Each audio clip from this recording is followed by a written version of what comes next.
Hello అన్నా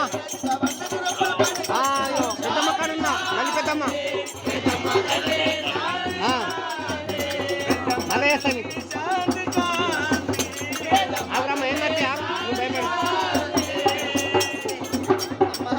ఎల్లవేళలా మా యందు ఈ యొక్క బుధిరాజు కులాతులకు ఎల్లవేళలా తోడుండే ఉండే మా ఇంటి ఇలవేల్పోయి ఉండే వారం నాడు చూపించి నీకు ఆర్భాటమైనటువంటి పండుగలు చేస్తున్నాం తల్లి. మరి నీ యొక్క రావడమేందో నీ పోకడేందో చెప్పుకుంటారు ముచ్చట్లు. కారణం ఏంది? రెండు పలుకులు వాళ్ళకి సంఘం